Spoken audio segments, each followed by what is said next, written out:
The fluorescent lights of the convenience store buzzed above me like angry wasps, casting everything in that sickly yellow glow that made my exhaustion feel heavier. I stood in the feminine products aisle at 11:30 on a Tuesday night, staring at the rows of pregnancy tests as if they might spontaneously combust if I looked hard enough. My hands trembled as I reached for the cheapest box, the store brand with its clinical white packaging that promised results in 3 minutes. 3 minutes to confirm what my body had been screaming at me for weeks. The nausea, the tender breasts, the exhaustion that felt like I was wading through concrete every morning. And the missed period that I'd tried to convince myself was just stress from the divorce. Marcus had signed the papers 6 weeks ago. 6 weeks since he'd looked at me across our kitchen table, the one we'd picked out together at that antique market in Brooklyn, and told me he was leaving, that she was back. Jennifer. His first love. The woman he'd dated in college before we met. The ghost that had haunted our entire marriage without me even knowing she existed as a threat. I never stopped loving her, he'd said, his voice so calm it made my chest feel like it was caving in. She contacted me 3 months ago. We've been talking. I'm sorry, but I can't pretend anymore. 3 months. He'd been planning his exit for 3 months, while I'd been planning our 5th anniversary trip to Italy. I clutched the pregnancy test box to my chest, the sharp corners digging into my palms through my threadbare coat, the same coat I'd been wearing since college because I'd spent our money on making our apartment a home while Marcus spent it on, apparently, rekindling old flames. The cashier barely looked at me as she scanned the test.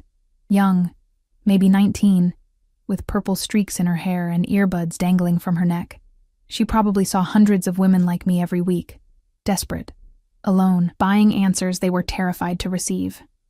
$14.95, she mumbled.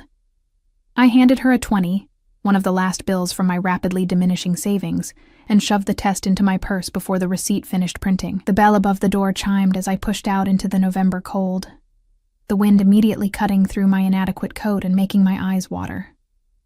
Or maybe that was just me finally letting myself cry. The streets of Lower Manhattan were quieter than usual, the post-theater crowds long gone. My studio apartment was 12 blocks away, but I couldn't bring myself to go home yet. Home was where I'd have to take the test, where I'd have to face the reality that I might be carrying the child of a man who'd thrown me away like I was nothing. My feet carried me toward Washington Square Park, almost on autopilot. Stupid, maybe, to walk through a park alone at midnight, but some part of me didn't care anymore. What else could the universe possibly do to me? The park was nearly empty, just a few scattered individuals on benches, and the distant sound of someone playing guitar. I found my usual bench, the one facing the fountain, where I'd been coming every night since Marcus left, because my apartment felt like a mausoleum of our failed marriage. I sat down heavily, the cold metal seeping through my jeans. My breath misted in front of me as I pulled out the pregnancy test box, turning it over in my hands. The instructions felt like they were written in a foreign language, even though I'd probably read them 17 times in the store. You're going to freeze to death out here. The voice came from behind me, deep and smooth like aged whiskey. I jumped, nearly dropping the box, and twisted around to find a man standing a few feet away. My heart hammered against my ribs, not just from being startled, but from the sheer presence he commanded. He was younger than I expected from that voice, maybe early 30s, and beautiful in a way that felt dangerous. Dark hair swept back from a face that could have been carved from marble, sharp cheekbones and a jaw that looked like it could cut glass. But it was his eyes that made my breath catch. Dark, almost black in the streetlight, and fixed on me with an intensity that made me feel like he could see straight through to my bones. He wore a black wool coat that probably cost more than my entire wardrobe, tailored perfectly to broad shoulders. No gloves despite the cold, and when he moved closer, I caught the scent of something expensive. Cedar and bergamot, and something else I couldn't name, but that made my pulse quicken. I'm fine, I managed, my voice coming out smaller than I intended. I clutched the pregnancy test box tighter, trying to hide it against my stomach. His eyes flicked down to my hands, and I saw the moment he registered what I was holding. Something shifted in his expression. Not judgment exactly, but a sharpening of interest that made the hair on the back of my neck stand up. Are you? He moved around the bench with a fluid grace that reminded me of a predator. Not threatening exactly, but absolutely certain of his place in the world. You've been sitting on this bench every night for 2 weeks. Same time. Same lost expression. My mouth went dry. He'd been watching me? I haven't noticed you, I said, hating how my voice shook. You weren't supposed to. He sat down on the opposite end of the bench, not close enough to touch, but near enough that I could feel the heat radiating from him. Or maybe that was just my imagination. You always sit here for exactly 47 minutes, then walk home, alone, in the dark, through streets that aren't safe for a woman by herself. Are you threatening me?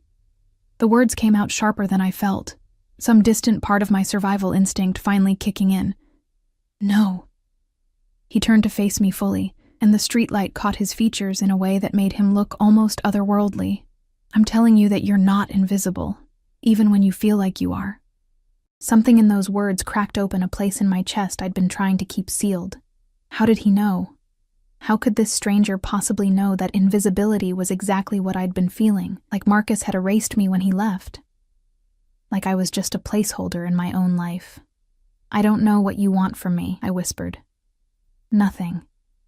He paused, and a slight smile curved his lips. The kind of smile that probably made most people very nervous, yet. Before I could respond, headlights swept across the park. A black SUV pulled up to the curb, sleek and expensive-looking with tinted windows. The back door opened, and a man in a dark suit stepped out, clearly a driver or bodyguard, built like a brick wall and scanning the park with the kind of alertness that screamed professional security. The man beside me stood in one fluid movement. You should go home. Take the test. Whatever the result is, you deserve better than sitting alone in the cold, punishing yourself for someone else's failure. You don't know anything about me, I said, but it came out weak. I know you've lost weight you couldn't afford to lose. I know you haven't bought yourself anything new in months. That coat is at least 5 years old. I know you work at the Italian restaurant on Sullivan Street because you smell like garlic and basil every night, and you're always counting tips in your purse before you sit down. He tilted his head, studying me with those unsettling dark eyes. I know you're stronger than you think you are, even if you don't believe it yet. My throat felt tight. Why do you care? For a moment, something almost vulnerable flickered across his face. Then it was gone, replaced by that mask of controlled power. Because I recognized that look, and because some things shouldn't be faced alone. He turned to walk toward the waiting SUV, and I found myself speaking before I could stop myself. Wait, what's your name? He paused, glancing back over his shoulder. The light caught the sharp planes of his face, making him look like something out of a Renaissance painting. Dark, powerful, untouchable. Dante, he said. Then, after a beat, and you're Elena. You wear a name tag at work. He slid into the SUV before I could respond, and it pulled away into the night, leaving me alone on the bench with my pregnancy test and a head full of questions. I sat there for another 10 minutes, trying to process what had just happened. A stranger had been watching me for 2 weeks, knew my routine, knew details about my life that should have terrified me. But instead of fear, all I felt was a strange, electric awareness, like I'd just been seen for the first time in months. Finally, the cold drove me home. My studio apartment greeted me with its familiar emptiness, the Murphy bed I'd pulled down that morning still unmade, the kitchenette with its single plate and cup drying by the sink, the framed photos of Marcus and me that I'd finally turned face down last week. I went straight to the bathroom, that tiny space with its cracked tile and mirror that had seen too many of my tears. My hands shook as I opened the pregnancy test box, as I read the instructions one more time, as I did what needed to be done. Then I set the stick on the edge of the sink and watched the little window, my heart pounding so hard I could hear it in my ears. One line appeared immediately. Then, after what felt like an eternity, but was probably only 30 seconds, a second line bloomed into existence beside it, positive. I was pregnant with Marcus's baby. The man who'd left me for his first love was going to be a father, and he had no idea. I sank down onto the closed toilet seat, the test still clutched in my hand, and let the reality wash over me. Alone, broke. Working doubles at a restaurant where the tips barely covered rent, and now pregnant. But as I sat there in my tiny bathroom at 1 a.m, another thought crept in. unbidden and unwelcome and absolutely ridiculous. Dark eyes watching me from across a park. A voice like whiskey telling me I was stronger than I thought. The scent of cedar and bergamot and danger. Dante. I shook my head, trying to clear it. The last thing I needed was to start fantasizing about mysterious strangers who watched me from the shadows. I needed to figure out what I was going to do about the very real pregnancy test in my hands. But as I finally stood up and looked at myself in the mirror, really looked, at my hollow cheeks and exhausted eyes and the hand pressed protectively against my still flat stomach, I couldn't shake the feeling that my life had just tilted on its axis. And something told me it had nothing to do with the test results and everything to do with the man in the black SUV. I called in sick to work the next day. Angela, my manager at Marcello's, didn't sound pleased. Wednesday lunch shifts were always busy, but I couldn't bring myself to care. I'd spent the entire night staring at the ceiling, the positive pregnancy test sitting on my nightstand like an accusation. By the time weak November sunlight filtered through my single window, I'd made exactly 0 decisions about anything. The knock on my door at 9:30 made me jump so hard I spilled the chamomile tea I'd been nursing. I wasn't expecting anyone. The mailman never came this early, and I'd successfully avoided everyone I knew since the divorce. I shuffled to the door in my oversized sleep shirt, one of Marcus's old college shirts that I should have thrown away but couldn't quite bring myself to, and peered through the peephole. A woman stood in the hallway, tall, elegant, probably in her 40s, wearing a charcoal gray suit that screamed money and power. Her dark hair was pulled back in a sleek bun, and she held a large shopping bag with handles that looked like they came from somewhere obscenely expensive. Elena Rodriguez? Her voice carried through the door, accented, but I couldn't place from where. European, maybe. I have a delivery for you. I didn't order anything, I called back, my hand on the deadbolt but not opening it. It's from Mr. Salvatore. He insisted it be delivered this morning. My heart stuttered. Salvatore. Not Dante. He'd only given me his first name, but somehow I knew it was him. Had to be. Against every instinct that screamed this was insane, I opened the door. The woman's expression remained professional, but I saw her eyes flick over my ratty shirt and bare feet, taking in the disaster I currently presented. To her credit, her face showed nothing but polite courtesy. May I come in? This will only take a moment. I stepped back, letting her enter my shoebox of an apartment. She didn't comment on the size or the threadbare furniture or the general air of depression that probably clung to everything. She simply set the shopping bag on my small table and pulled out a box. Not just any box. A coat box from Burberry. Mr. Salvatore noticed you seemed cold last night, she said, opening it to reveal the most beautiful coat I'd ever seen. Cashmere, in a deep charcoal gray that would go with everything. Classic cut. The kind that would last years, the kind I could never afford in a million years. I can't accept this. The words came automatically, even as my fingers itched to touch the fabric. He anticipated you might say that. She pulled out an envelope, handing it to me. He asked me to give you this. The envelope was heavy stock, cream-colored, with my name written in bold masculine handwriting across the front. I opened it with trembling fingers. Elena.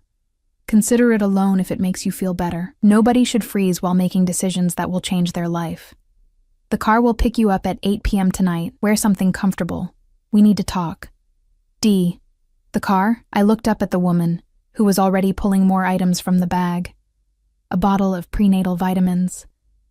A gift certificate to a grocery store I actually shopped at, loaded with $500. And a business card with a single phone number embossed in black. Mr. Salvatore will send a car for you this evening, she confirmed, setting everything on my table with practiced efficiency. The driver will wait as long as necessary, but he hopes you'll accept. I don't even know who he is. My voice came out smaller than I intended. For the first time, something that might have been sympathy crossed her face. Mr. Salvatore is someone who doesn't make offers lightly. Whatever his interest in you, I can promise it's genuine. He doesn't play games with people he considers under his protection. His protection? I'm not. We just met last night. He doesn't owe me anything. Nevertheless. She moved toward the door, her heels clicking on my cheap linoleum. The car will be here at 8. What you do with that information is entirely your choice, Miss Rodriguez. She left before I could form another protest, the door clicking shut with a finality that felt significant.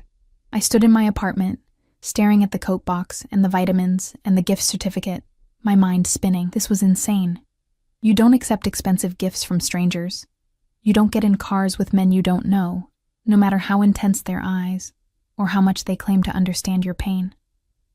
But as I lifted the coat from its box, feeling the weight of the cashmere in my hands, breathing in that scent of newness and quality, something in me cracked. When was the last time someone had noticed I was cold? When had Marcus ever paid attention to details like my threadbare coat, or the weight I'd lost, or the sadness I carried like a second skin? I hung the coat in my closet, telling myself I'd return it. Then I made myself eat something. Crackers and ginger ale, the only things that didn't make my stomach revolt. I took one of the prenatal vitamins. I sat on my bed and stared at that business card for an hour. At 7:30, I was standing in front of my closet, trying to figure out what something comfortable meant when you were meeting a mysterious stranger who'd been watching you and apparently had enough money to casually drop a $1,000 coat on someone he'd spoken to for 5 minutes. I settled on my only pair of dark jeans that still fit, and a soft navy sweater that didn't have any stains. The new coat went on last, and I couldn't help but notice how it transformed everything. Suddenly, I didn't look quite so much like a woman falling apart. The knock came at exactly 8 o'clock. The same brick wall of a man from last night stood in my hallway, but this time I could see him clearly. Mid-40s, with a scar running through his left eyebrow and eyes that had seen things most people couldn't imagine. He wore a black suit that barely contained his frame, and when he spoke, his voice was gravel and concrete. "Miss Rodriguez, I'm Tony. I'll be driving you this evening." "Where are we going?" I asked, not moving from my doorway. "Mr. Salvatore has a table reserved at his restaurant. He thought you might be more comfortable somewhere public for your first real conversation." Something about that eased a fraction of my anxiety. Public meant safe. Public meant I could leave if things got weird. "Okay," I heard myself say. "Let me just grab my purse." The SUV was even more impressive up close. The interior smelled like leather and something else. Gun oil, maybe, though I wouldn't know why I thought that. Tony opened the back door for me, and I slid into seats that probably cost more than my monthly rent. We drove through Manhattan in silence. I watched the city blur past the tinted windows, my hands twisted in my lap. The new coat felt like armor, or maybe a costume for whatever role I was about to play. We pulled up in front of a restaurant in Tribeca that I'd walked past 100 times but never dreamed of entering. Giardino Nero, the Black Garden. No sign outside, just a simple bronze plaque beside a heavy wooden door, the kind of place where you needed a reservation months in advance and a bank account with several zeros. Tony opened my door, and suddenly Dante was there, emerging from the restaurant's entrance like he'd been waiting. He wore all black tonight, slacks and a fitted shirt with the sleeves rolled to his forearms, revealing tanned skin and what looked like the edge of a tattoo on his left wrist. His hair was slightly disheveled, like he'd run his hands through it, and those dark eyes locked onto me with an intensity that made my breath catch. Elena. My name on his lips sent a shiver down my spine that had nothing to do with the cold. "Thank you for coming." "I'm not sure I had much choice," I said, trying to sound braver than I felt. "Your assistant was very persuasive." A slight smile curved his mouth. "Maria has that effect, but you always had a choice. You could have thrown everything in the trash and ignored the car." "The vitamins were a nice touch," I admitted. "How did you know?" "The same way I knew about the coat and the weight loss." He offered me his arm, a surprisingly old-fashioned gesture. "I pay attention." I hesitated only a moment before taking it. His arm was solid beneath my hand, radiating warmth through the expensive fabric of his shirt. He led me into the restaurant, and I tried not to gape. The interior was stunning, dark wood and soft lighting, with actual olive trees growing in massive planters throughout the space. White tablecloths and crystal glasses, and the kind of quiet elegance that made me acutely aware of my Target jeans and secondhand sweater. But Dante didn't seem to notice or care. He guided me past the hostess stand. The woman behind it immediately straightened when she saw him, murmuring, "Mr. Salvatore," with something that looked like reverence and fear. and toward a private section at the back.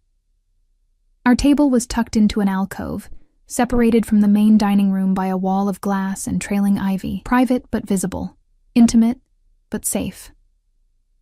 Another man stood nearby, younger than Tony but with the same alert awareness. Security, I realized. Dante had security watching while we ate. Is this necessary? I gestured vaguely to the guard. Always. He pulled out my chair, waiting until I sat before taking his own seat across from me. I don't take chances with things that matter. I'm not a thing that matters. You don't even know me, don't I? He leaned back, studying me with those unsettling eyes. Elena Rodriguez, 27 years old, divorced 6 weeks ago from Marcus Chen, who left you for his college girlfriend. You work at Marcello's, usually the lunch and dinner shifts, and you send money every month to your mother in Phoenix. You have an English literature degree from NYU that you've never used because you got married instead.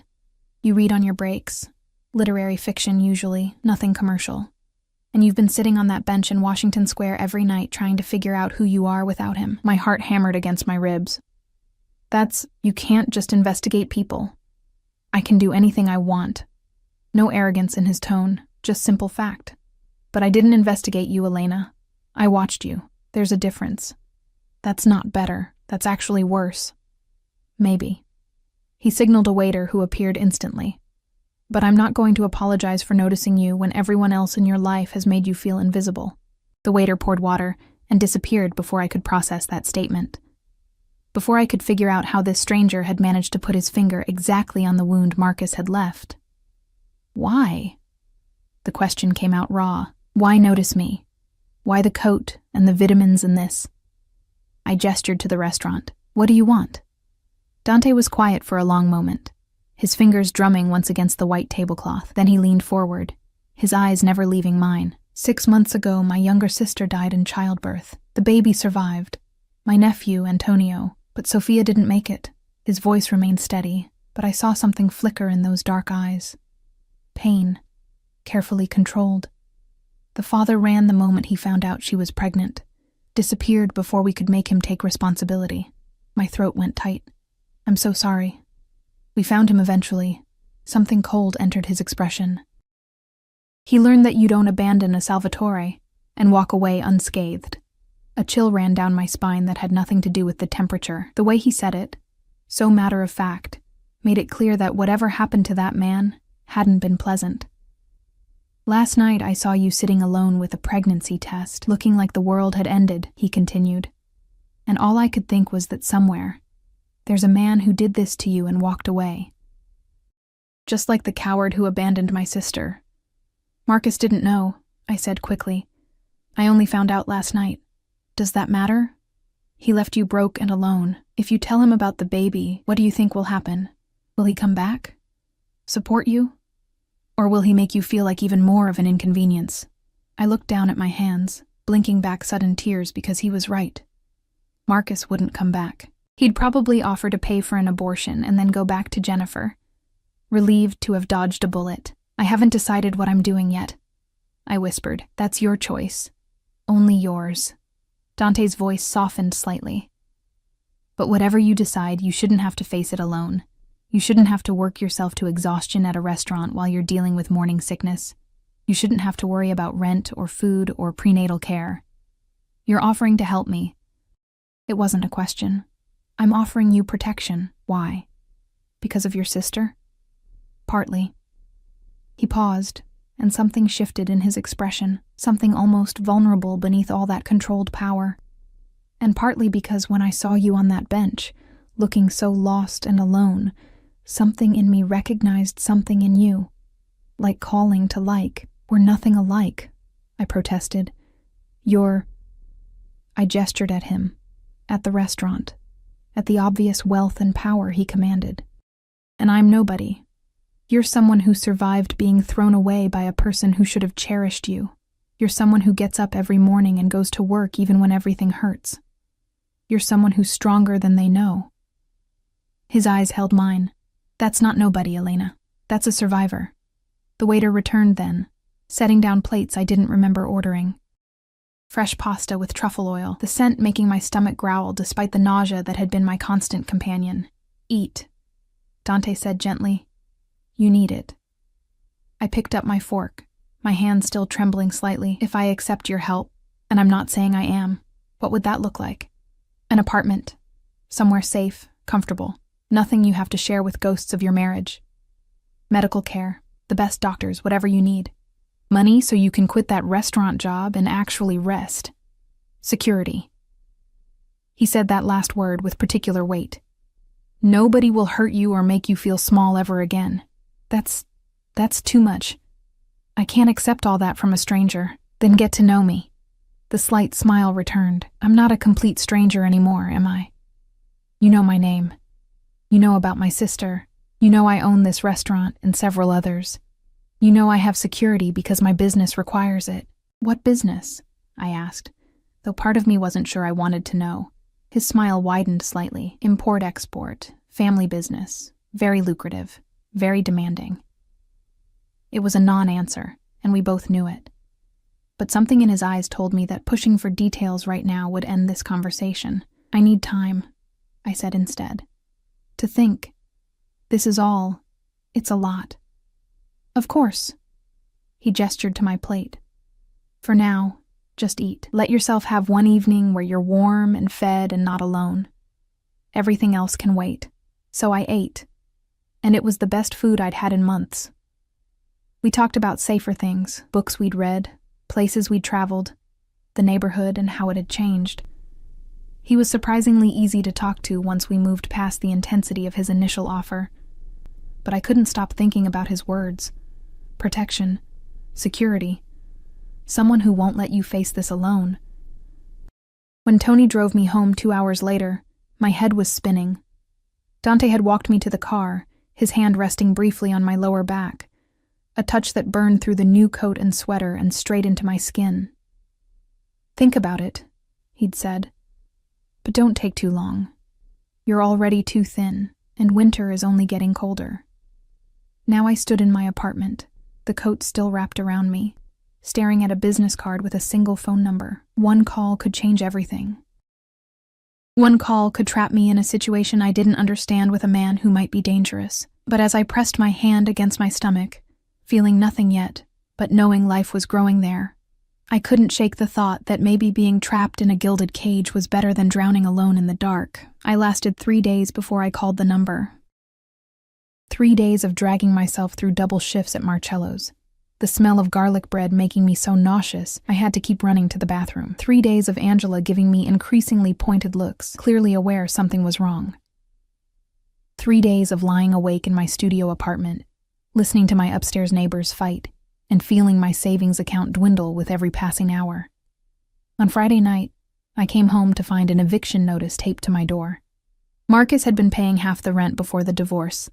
I'd thought I could manage alone if I picked up extra shifts, but I'd been wrong. The landlord wanted 2 months back rent by the end of the week, or I was out.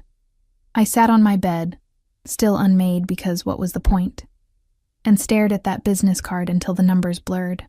Then I picked up my phone and dialed before I could talk myself out of it. He answered on the second ring. "Elena." Not a question. Like he'd been waiting for my call, his phone programmed with my number even though I'd never given it to him. "I need help." The words tasted like ash in my mouth.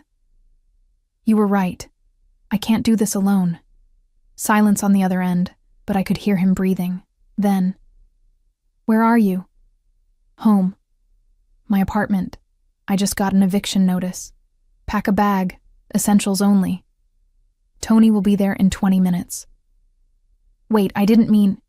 20 minutes, Elena. Anything you can't carry. We'll send someone for tomorrow." His voice was firm, but not unkind. "You're not spending another night in that place." He hung up before I could argue. I stood there for a moment, phone still pressed to my ear, wondering what I'd just done. Then the reality crashed over me. I'd just accepted help from a man I barely knew. A man with security guards and vague answers about his business. A man who'd been watching me from the shadows for weeks. But I was out of options. And something in Dante's voice when he talked about his sister, the pain beneath that controlled exterior, made me believe he understood what it felt like to be desperate. I packed quickly. Clothes, toiletries, my laptop, the few books I couldn't bear to leave behind. The framed photo of my mother from before she got sick. Everything fit into 2 duffel bags in my backpack. A pathetic summary of 27 years of life. I was sitting on the edge of my bed, bags at my feet, when the knock came. Tony stood in the hallway, his expression carefully neutral as he took in the eviction notice still taped to my door. "Ready, Miss Rodriguez? Is this insane?" I asked him. "Be honest with me." Something that might have been sympathy flickered across his scarred face. "Mr. Salvatore doesn't make promises he doesn't keep. If he said he'll protect you, he will. With his life, if necessary. Why would he do that for someone he doesn't know?" "You'll have to ask him that yourself." Tony picked up my bags like they weighed nothing. "But I've worked for him for 8 years. I've never seen him take an interest in anyone the way he has with you." That should have been reassuring. Instead, it made my pulse quicken with something that felt dangerously close to anticipation. The drive took us deeper into Manhattan, toward neighborhoods I'd only ever walked through during the day, staring at buildings I'd never be able to afford. Tony pulled up in front of a sleek high-rise in the West Village, all glass and steel and doormen in uniforms. "This is where Dante lives?" I asked, staring up at the building. "One of his properties." Tony opened my door. "He keeps several residences for security reasons. This one is his favorite." The lobby was all marble and modern art, with a concierge desk manned by someone who clearly recognized Tony immediately.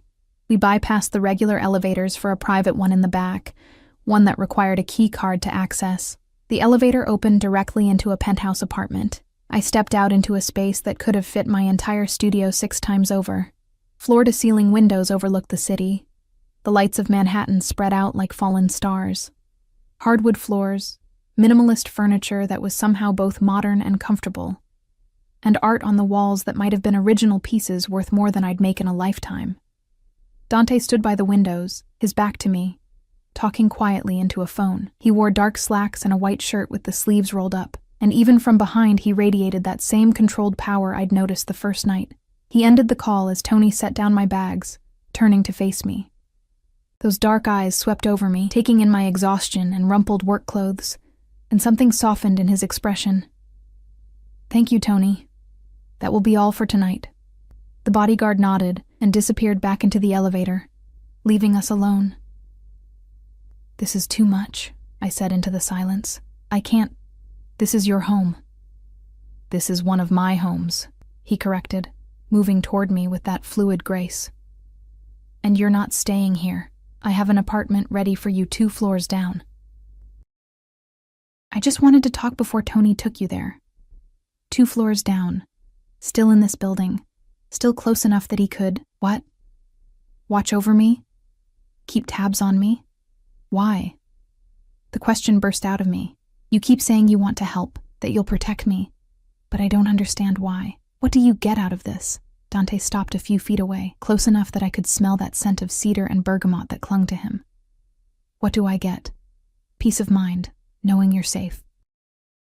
The satisfaction of helping someone who deserves better than what life has given her. And maybe..." He paused, something almost uncertain crossing his face. "Maybe the chance to make up for the fact that I couldn't save my sister." "I'm not your sister." "No." His eyes held mine. "You're not." The way he said it, low and intense, made heat bloom in my chest. This was dangerous territory. Whatever was building between us, this awareness, this tension, felt like standing too close to a fire. "I'm pregnant with another man's baby," I said, needing to remind both of us of that fact. "I'm a mess. I'm broke. I'm beautiful." The word stopped me cold, strong, resilient. "Everything you don't see when you look in the mirror. You don't know me," I whispered, but it came out weak. "Then let me." He took another step closer, and I could feel the heat radiating from him. "Stay here. Let me help you. Get to know me. Figure out what you want to do about the pregnancy without worrying about rent or food or working yourself to exhaustion. And if I decide to keep it, the baby, then I'll make sure you both have everything you need. The best doctors, a nursery, support, whatever you want." "Why would you do that?" My voice cracked. Nobody does that. Nobody helps without wanting something in return. I want something, he admitted. His hand came up, fingers brushing my cheek so gently I almost gasped. I want to see you smile. Really smile, not that fake thing you give customers at the restaurant. I want to watch you stop looking over your shoulder, waiting for the next disaster. I want... He stopped himself, jaw tightening like he'd said too much. What? I breathed. I want you to feel safe. His thumb traced my cheekbone, and I realized I was trembling. Because when I look at you, Elena, I see someone who hasn't felt safe in a very long time, and that I can fix. I should have stepped back, should have put distance between us, but I was so tired of being strong, of holding everything together alone. And the way he looked at me, like I mattered, like I was worth protecting, made something in my chest crack wide open. Okay, I heard myself say. But I have conditions. A slight smile curved his lips. Name them. I want to work. Maybe not at the restaurant, but something. I need purpose. Done. I'll find you something suitable. I want honesty. If I ask you a question, you answer it. No more vague non-answers about your business. His smile faded slightly. That one is more complicated. There are things I can't tell you, Elena. For your protection as much as mine. Then tell me what you can. But don't lie to me. I've had enough of lies. He studied me for a long moment, then nodded. I'll never lie to you. I may not always be able to tell you everything, but what I do tell you will be the truth. And if I want to leave, if this doesn't work out, something dark flickered in his eyes. You're not a prisoner. You can walk away whenever you want. But the way he said it, tight and controlled, made me wonder if he really meant it. Or if once I stepped fully into his world, leaving would be as simple as he made it sound. Show me the apartment, I said instead of pushing further. Relief crossed his face, so quick I almost missed it. He offered his arm again, and I took it, letting him guide me back to the elevator. 2 floors down, another key card, another door opening into another beautiful space. Smaller than his penthouse, but still larger than anywhere I'd ever lived. 1 bedroom with an actual bed, a real bed with a padded headboard and crisp white linens, a kitchen with granite countertops and appliances that looked brand new. A living room with a couch that faced windows overlooking a small private terrace. The refrigerator is stocked, Dante said, watching me take it all in. There's a washer and dryer in the closet by the bathroom. Building has a gym and a pool on the ground floor. Though I'd prefer you use the one in my penthouse when you want to swim. Better security. I turned to face him. You're serious about the security thing. Always. No hesitation. My life requires certain precautions. Anyone associated with me needs the same level of protection. What kind of import-export business requires this much security? His jaw tightened. The kind that operates in gray areas. The kind that made my family wealthy but also made us enemies. Are you in danger? The question came out before I could stop it, and I was surprised by how much the answer mattered. Always, he repeated, but softer this time. But I've been in danger my whole life, Elena. I know how to handle it, and I know how to keep safe the people He stopped himself again. The people under my protection. I wanted to ask what he'd been about to say, but exhaustion was catching up to me, the adrenaline from the eviction notice, and the move finally wearing off. I should let you rest, Dante said, reading my expression. But there's one more thing. He pulled a phone from his pocket, not his phone. A new one, still in the box. This is for you. My number is already programmed in, Tony's number, Maria's number. If you need anything, day or night, you call. I have a phone. That phone is registered to your old address, on a plan you can barely afford. This one is secure, paid for, and untraceable. He pressed it into my hands. Humor me. I took it because arguing felt like too much effort. Thank you for all of this. I know I keep saying I don't understand why, but thank you. Get some sleep. He moved toward the door, then paused. Elena, I meant what I said. You're safe now. Nobody will hurt you here. Not your landlord, not your ex-husband, not anyone. The way he said it, with such absolute certainty, should have scared me. Instead, for the first time in months, I felt the tight knot in my chest start to loosen. After he left, I explored the apartment more thoroughly. The bedroom closet held clothes, my size, casual and comfortable. Nothing extravagant, but all new. The bathroom was stocked with toiletries, including more prenatal vitamins. On the kitchen counter sat a folder with information about 3 different OB-GYNs, all highly rated, all accepting new patients. He'd thought of everything. I should have felt trapped, overwhelmed, scared of this stranger who'd inserted himself into my life and was systematically removing every obstacle I faced. But as I finally crawled into that impossibly comfortable bed, wrapped in sheets that smelled like lavender and something expensive, all I felt was relief. And maybe, buried beneath the exhaustion and fear and uncertainty, something that felt dangerously like hope. I fell asleep wondering what I'd gotten myself into, and whether I'd just made the best decision of my life or the worst. I woke up to sunlight streaming through floor-to-ceiling windows, and, for a disorienting moment, had no idea where I was. Then, it all came rushing back. The eviction notice, the phone call, Dante's penthouse, and his dark eyes promising protection. My phone, the new one, showed 9:47 a.m. and 3 missed messages. Dante. Good morning. Doctor's appointment scheduled for 2 p.m. if you're comfortable with that. Dr. Sarah Chen comes highly recommended. Dante. Maria will bring you lunch at noon. She'll also take you shopping for anything else you need. Dante. I have meetings all day, but call if you need anything. Tony is downstairs. I stared at the messages, something warm and uncomfortable twisting in my chest. He'd been up early, arranging my life, making sure I was cared for. It should have felt controlling. Instead, it felt like being seen. I texted back, "Thank you. I'll be ready at 2. His response came immediately. Tony will drive you. And Elena? Try to eat breakfast. You're still too thin. I set the phone down, pressing my hand against my still flat stomach. The nausea was already creeping in, that familiar morning wave that made everything smell wrong. But I forced myself to the kitchen anyway, finding the refrigerator stocked with things I actually liked. Ginger ale, plain crackers, fresh fruit, Greek yogurt. Someone had paid attention to what I could stomach. Maria arrived at exactly noon with shopping bags from 3 different boutiques. She swept into the apartment like an elegant storm, her heels clicking on the hardwood. "Mr. Salvatore thought you might need more clothes," she said, setting everything on the couch. I took the liberty of selecting items appropriate for the season. If anything doesn't fit or isn't to your taste, we'll exchange it. I opened the first bag to find jeans, sweaters, comfortable dresses.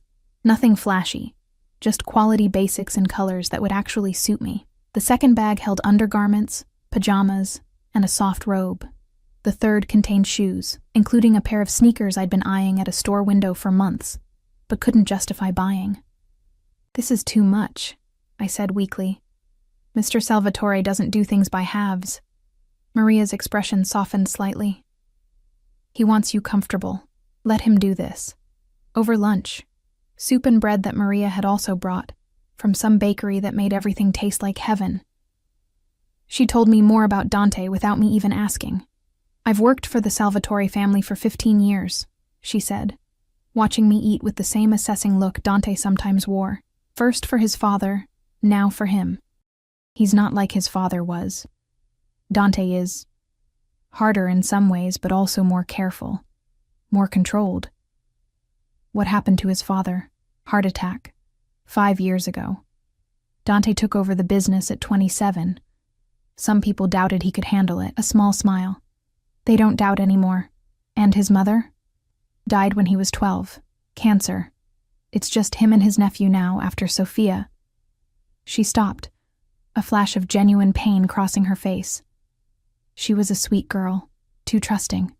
The man who got her pregnant was, well, he won't be a problem anymore. The way she said it made ice slide down my spine. What did Dante do to him?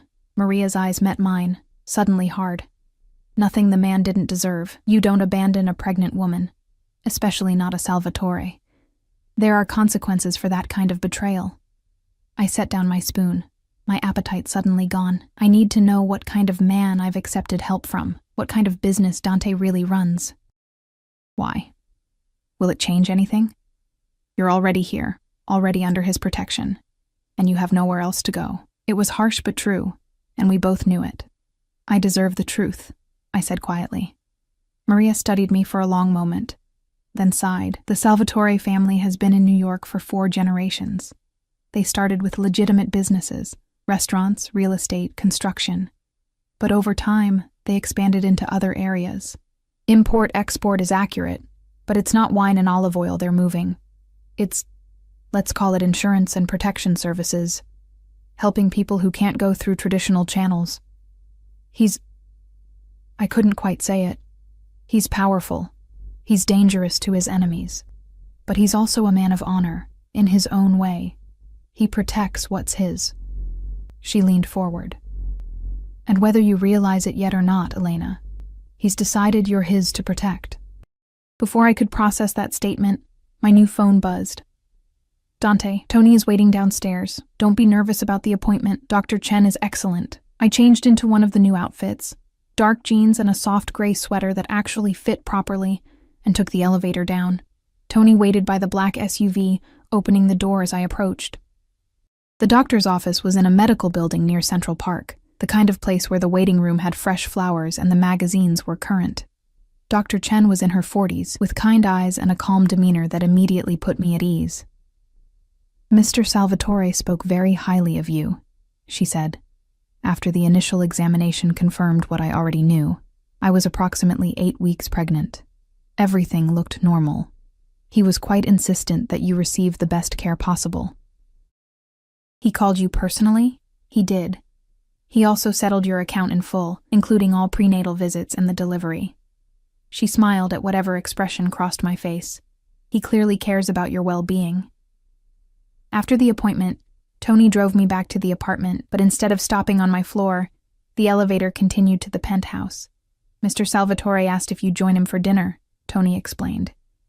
If you're not too tired. I should have said no. Should have maintained some kind of boundary between us. But I found myself nodding, smoothing down my sweater nervously as the elevator doors opened. Dante stood in his kitchen, actually cooking. He'd changed from whatever he'd worn to his meetings into dark jeans and a black Henley, his hair slightly disheveled like he'd been running his hands through it. He looked younger like this, more approachable, though no less dangerous. How did it go? He asked, not looking up from whatever he was stirring on the stove. Good. Dr. Chen is nice. She said everything looks normal. Good. He finally turned to face me, and the intensity in his eyes made my breath catch. Are you hungry? I'm making risotto. You cook? A slight smile. My mother taught me before she died. She said a man who can't feed himself is pathetic. I moved closer, watching him work. His movements were precise, controlled, the same way he did everything else. Did Dr. Chen tell you the details? Or is patient confidentiality a thing? She told me you're healthy, the baby is healthy, and you're due in early June. That's all I needed to know. He added wine to the pan, and the scent made my mouth water despite the lingering nausea. Unless you want to share more. I haven't decided what I'm doing yet, I admitted, about keeping it. I know. He turned down the heat, then moved to the counter where wine glasses waited. He poured one, then hesitated. Water for you? Please. We sat at his dining table overlooking the city, and the risotto was perfect, creamy and rich without being overwhelming. We ate in comfortable silence for a while before Dante spoke. I need to tell you something. Marcus knows where you are. My fork clattered against my plate. What? How? He went to your apartment looking for you, saw the eviction notice. He called you 17 times on your old phone. Dante's jaw was tight. Tony had someone watching your old building. We knew he'd show up eventually. Why would he be looking for me? My heart hammered. He left me. He doesn't get to... Apparently Jennifer isn't what he remembered. The fantasy didn't match reality, and now he's having regrets. Dante's eyes were hard. He wants to talk to you, to fix things. No. The word came out fierce. He doesn't get to decide he made a mistake and just come back. That's not how this works. I agree. Dante reached across the table, covering my hand with his. The touch sent electricity up my arm. But you should know he's looking, and he's getting desperate. Did you... I hesitated. Did you do anything to him? Not yet. The promise in those 2 words was clear. But if he becomes a problem, I will handle it. I don't want you to hurt him. Even after what he did to you, I pulled my hand back, wrapping my arms around myself. He's still the father of my baby, if I keep it. And he doesn't deserve whatever you did to Sophia's boyfriend. Dante's expression went very still. What did Maria tell you? Enough. I met his eyes. I'm not stupid, Dante. I know what you are. What your family does. The gray areas you mentioned aren't gray at all, are they? No, he said quietly. They're not. So tell me the truth. What happened to the man who abandoned your sister? He stood, moving to the window, his back to me. When he spoke, his voice was flat, emotionless. We found him in Atlantic City. He'd been gambling away money he stole from us. Because of course he'd stolen from us too. We gave him a choice. Marry Sophia posthumously to legitimize the baby, sign over all parental rights, and leave the state, or face consequences he wouldn't walk away from. And he chose to leave. After some persuasion, yes. Dante turned back to me. My nephew will grow up knowing his father was a coward, but at least he'll be legitimate. At least the Salvatore name will protect him. And if he hadn't agreed to your terms? Dante's smile was cold. Then he wouldn't have made it out of Atlantic City. I should have been horrified. Should have run from this apartment and this man who could speak so casually about violence. But all I could think about was Sophia, dying alone while the father of her child ran away. I'm not going to apologize for protecting my family, Dante continued, moving closer. Or for removing threats. That's who I am, Elena. I won't lie about it. I know. My voice came out smaller than I intended. And I should be scared of you. But you're not. He stopped in front of me, close enough to touch. Why? Because you've never made me feel unsafe. Even that first night in the park, when you should have terrified me, all I felt was seen. I looked up at him. You see me, Dante. Really see me. Nobody has done that in so long. His hand came up, cupping my face with surprising gentleness. I see everything, Elena. Your strength. Your pain. The way you touch your stomach when you think nobody's watching, like you're already protecting that baby even though you haven't decided if you're keeping it. His thumb brushed my cheekbone. I see a woman who deserves so much better than what life has given her. And you think you can give me better? I know I can.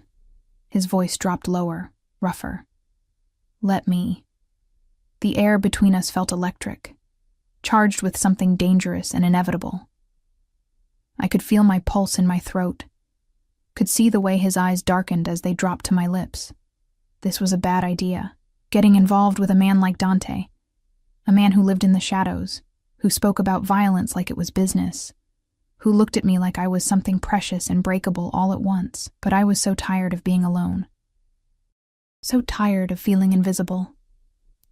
Okay, I whispered. Show me better. He kissed me then, and it was nothing like Marcus's kisses had been. This was fire and possession and a hunger that made my knees weak. His hand tangled in my hair while the other wrapped around my waist, pulling me against him until I could feel the heat of his body through our clothes. I kissed him back, pouring months of loneliness and fear and desperate need into it.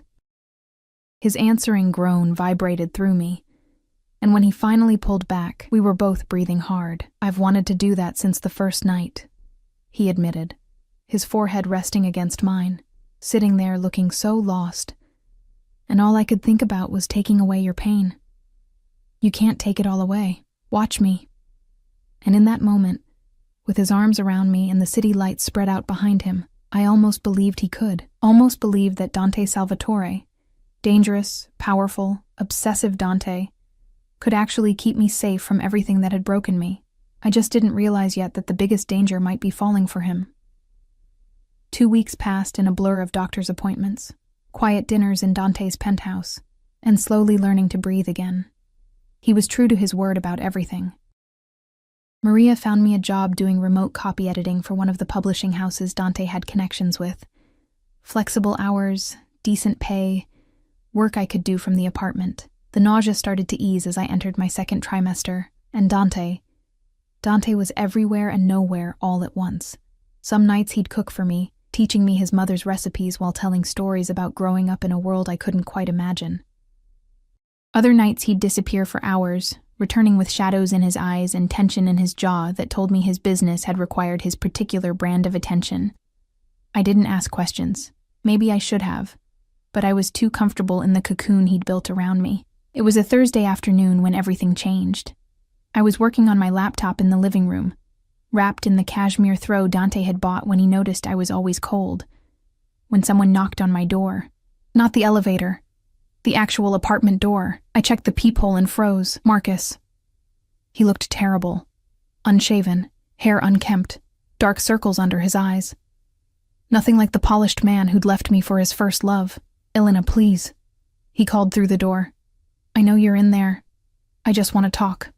My hand hovered over the doorknob. Part of me, the part that had loved him for 5 years, wanted to open it. Wanted to hear what he had to say, but I thought about Dante's warning, about Jennifer not living up to Marcus's fantasy, about him only coming back because his perfect reunion hadn't worked out. Go away, Marcus. Please. 5 minutes.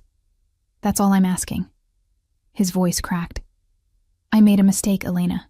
The biggest mistake of my life. Jennifer and I. It's not what I thought it would be. She's not.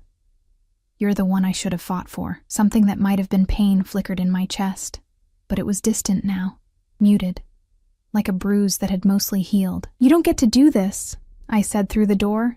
You don't get to leave me with nothing, let me struggle and suffer alone, and then decide you made a mistake when it's convenient for you. I know, God, I know, but please, let me make it right. Let me... The elevator dinged. I turned to see Dante step out, and the expression on his face made my blood run cold. Fury, barely leashed, radiating from him like heat. Tony was right behind him, along with another man I didn't recognize. Younger, with ice-blue eyes and a scar running down his neck. You need to leave, Dante said, his voice soft and deadly. Now. Marcus's eyes widened when he saw Dante, then narrowed when he took in the expensive clothes, the obvious authority, the way I instinctively moved closer to him. Who the hell are you? Marcus demanded. Elena, what's going on? Whose apartment is this? That's none of your concern, Dante said before I could answer. He moved to stand between us, blocking Marcus's view of me. You were told not to contact her. You were told to stay away. Told by who? You? Marcus's voice rose. Elena, is this... Are you with him? Is that why you disappeared? I disappeared because I got evicted, I said, finding my voice. Because you left me with bills I couldn't pay and a life I couldn't afford. I didn't disappear. I survived. By shacking up with some... What, sugar daddy? Is that what this is? Marcus's face twisted with something ugly. God, Elena, I thought you had more self-respect than that. Dante moved so fast I didn't see it coming. One moment he was standing still. The next his hand was wrapped around Marcus's throat, slamming him against the hallway wall with a force that made me gasp. Choose your next words very carefully, Dante said, his voice like ice. Because they might be your last. Dante, don't... I started forward, but Tony caught my arm gently. Let him handle it, Miss Rodriguez. Marcus clawed at Dante's hand, his face reddening. You're insane. I'm protective. Dante leaned in closer. Elena is under my protection. That means you don't call her. You don't come to her apartment. You don't so much as think about her without my permission. Do you understand? She was my wife. Was. Past tense. Dante's grip tightened slightly. You gave up any claim to her when you walked away. When you left her crying and alone and struggling. You made your choice. Now live with it. I'm the father of her baby. Marcus gasped it out, and I felt the world tilt sideways. Dante went very still, his eyes cut to me, questions and something darker swirling in their depths. Elena? I haven't told him, I said quickly. I swear, I haven't told him anything. Then how does he... I saw the test, Marcus choked out. In the bathroom trash, before I left. I knew you were pregnant, Elena. I knew, and I left anyway because I was a coward. But that's my child, and you can't keep me from... Dante released him so abruptly that Marcus stumbled, gasping for air. But the look on Dante's face was somehow more terrifying than the violence had been. Cold calculation. dangerous assessment. You knew, Dante said slowly. You knew she was pregnant when you left her. I panicked. I wasn't ready to be a father. Jennifer and I, we had plans, and a baby would have... Marcus stopped, seeming to realize how that sounded, but I've had time to think, to understand what I gave up. I want to be there for my child, Elena. For both of you. No, my voice came out stronger than I felt. You don't get that, Marcus. You gave up that right when you chose Jennifer over your own baby. I have legal rights. You have nothing. Dante's voice cut through Marcus's protests like a blade. Because if you pursue this, if you try to claim any rights to Elena or that child, I will make your life a living hell. I will destroy your credit, your career, any chance you have at a normal life. You will wish you'd never heard the name Salvatore. Marcus's face went white. You're Dante Salvatore? Oh God. Elena, do you know who he is? What his family does? I know exactly who he is. I moved to stand beside Dante, and his arm immediately came around my waist, possessive, protective. And he's been more of a partner to me in 2 weeks than you were in 5 years. He's a criminal, careful, Tony warned, his hand resting on something beneath his jacket. Marcus swallowed hard, backing toward the elevator. This isn't over. That's my baby, Elena. You can't keep me from my own child. Watch me, Dante said softly. The elevator doors closed on Marcus's pale face, and suddenly the hallway was quiet, except for my ragged breathing. Inside, Dante said, guiding me back into the apartment. Tony and the other man disappeared into the elevator without a word, giving us privacy. I sank onto the couch, my hands trembling. Dante poured me water, then sat beside me, his dark eyes searching my face. You didn't tell him about the pregnancy, he said. It wasn't a question. No. I didn't even know he knew until just now. I pressed my hands against my stomach. He saw the test in the trash before he left. He knew I was pregnant, and he left anyway. Then he has no claim to you or that baby. Dante's voice was hard. None. He's the biological father, Dante.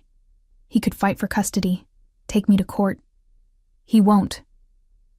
The certainty in his voice made me look up. Because if he tries, I'll make sure he regrets it. There are ways to handle this, Elena. Legal ways and other ways. I don't want you to hurt him. Even now? After what he just said to you, how he spoke about you? I was quiet for a moment, thinking about Marcus's words, sugar daddy, self-respect. Like I was something shameful for accepting help when I'd been drowning. I don't love him anymore, I said slowly, realizing it was true. I think I stopped loving him the moment he told me about Jennifer. But I don't want him hurt. I just want him gone. Then he'll be gone. Dante pulled me against him, and I went willingly, pressing my face against his chest. I'll make sure of it. We sat like that for a long time, his hand stroking my hair while my heart rate slowly returned to normal. Finally, I pulled back to look at him. You're not afraid that it's his baby? That I'm carrying another man's child? No. No hesitation. Because that baby is innocent, and if you decide to keep it, then it becomes mine to protect too. All of you become mine. Dante, I know it's fast. I know this is insane. But I meant what I said that first night. I see you, Elena, and what I see is someone I want in my life. Permanently. My breath caught. What are you saying? I'm saying that Marcus was right about one thing. You are with me now. Not as a kept woman or some shameful secret, but as someone I... He stopped, jaw working. Someone I care about, deeply. You barely know me. I know enough. His hand came up to cup my face. I know you're strong and resilient and kind, even after life has tried to break you. I know you make me want to be better than the violence and darkness my world requires. I know that when I look at you, I see a future I never thought I'd want. A future that includes another man's baby. A future that includes you. Everything else is just details. He leaned in, his forehead resting against mine. Stay with me, Elena. Not because you have nowhere else to go, but because you want to. Because this, whatever this is between us, is real. I should have said no. Should have pointed out all the reasons this was crazy. the speed, the danger, the fact that I was pregnant with my ex-husband's baby while falling for a man who operated in the shadows. But when Dante kissed me, slow and deep and full of promise, all those logical reasons scattered like leaves in the wind. "Okay," I whispered against his lips. "I'll stay." 6 months later, the nursery was painted a soft sage green with white trim, sunlight streaming through windows that overlooked Central Park. Dante stood in the doorway, watching me rock our daughter, because she was ours now, legally and in every way that mattered, while she nursed contentedly. Sofia Rose Salvatore. Named for Dante's sister, and born 3 weeks ago with a full head of dark hair and lungs that could wake the entire building. Marcus had signed away his parental rights 2 months before she was born. Dante's lawyers had been very persuasive, and whatever they'd offered him, or threatened him with, had been enough to make him disappear completely. The birth certificate listed Dante as her father. The adoption papers were already filed. "She's finally settling down," I said softly, as Sophia's eyes started to drift closed. "I think she might actually sleep for more than 20 minutes this time." Dante moved into the room, his expression soft in a way it only ever was with me and the baby. He pressed a kiss to my hair, then to Sophia's forehead, his large hand cradling her tiny head with infinite gentleness. "You're both so beautiful," he murmured. "My girls." I looked up at him.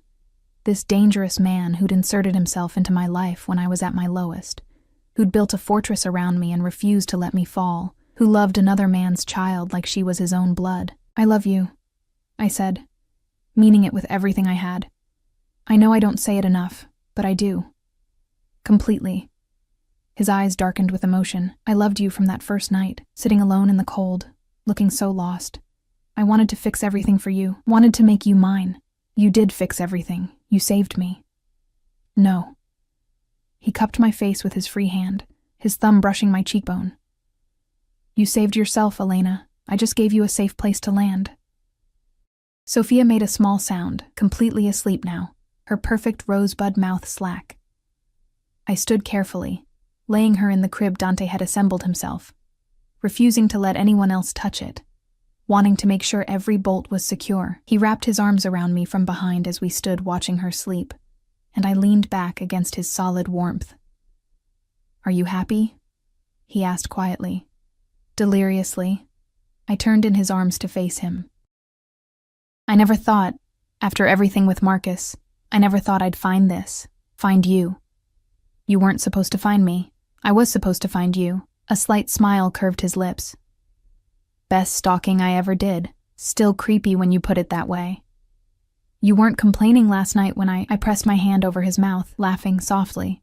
Sophia is right there." He kissed my palm, then pulled me closer. "Marry me." I froze. "What?" "Marry me, Elena. Make this official. Give Sophia both our names. Let me wake up to you every morning and fall asleep with you every night for the rest of our lives." His eyes searched mine. "Say yes." My heart hammered against my ribs. We'd never talked about marriage, both of us still too aware of how fast we'd moved, how unconventional this all was.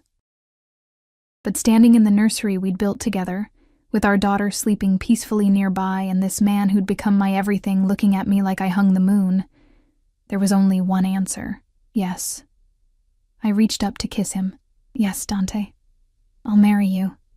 His smile transformed his face, making him look younger, lighter, like some of the darkness he carried had finally eased. He kissed me deeply, pouring everything he felt into it, and I kissed him back with equal fervor. When we finally pulled apart, both breathing hard, Sophia let out a tiny snore from her crib. Dante laughed. Actually laughed, the sound rare and precious. Our daughter has impeccable timing. Our daughter. I tested the words, loving how they felt. I like the sound of that. Good. Because you're both stuck with me now. He pulled me toward the door, his hand warm in mine. Let her sleep. I want to show you the ring I've been hiding for the last month, waiting for the right moment to ask. A month? You've been planning this? I've been planning this since the moment you said you'd stay. He led me to our bedroom. The penthouse had become home for all of us, and pulled a small velvet box from his nightstand drawer. The ring inside took my breath away. A simple platinum band with a princess-cut diamond, elegant and timeless. Nothing flashy. Nothing that screamed wealth, just beautiful. It was my mother's, Dante said quietly. The only thing of hers I kept. I want you to have it. Tears pricked my eyes as he slid it onto my finger. A perfect fit, like it had been made for me. I promise I'll take care of you, he continued, his voice rough with emotion. Both of you. For the rest of my life. You'll never be alone or scared or invisible again. You'll never doubt that you're loved, that you matter, that you're the most important thing in my world. I know. I cupped his face, this beautiful, dangerous man who'd saved me in every way that mattered. I've known since that first night when you told me I was stronger than I thought. You saw me, Dante, really saw me, and you've been seeing me every day since. He kissed me again, and this time there was no interruption. This time we had all the time in the world. Later, as we lay tangled together in sheets that smelled like us, like home, I thought about everything that had led me here. The divorce that had shattered me, the pregnancy that had terrified me, the night I'd sat alone on a bench, clutching a pregnancy test and feeling like my life was over. But it hadn't been an ending, it had been a beginning. The beginning of finding myself, of learning I was stronger than I'd ever imagined, of meeting a man who saw past my brokenness to the person I could become. Dante's arm tightened around me, even in sleep, and I pressed my hand against his chest, feeling his heartbeat steady and strong beneath my palm. I'd been divorced for his first love, thrown away and left to drown. But I'd been found by a mafia boss who made me his world, and that made all the difference.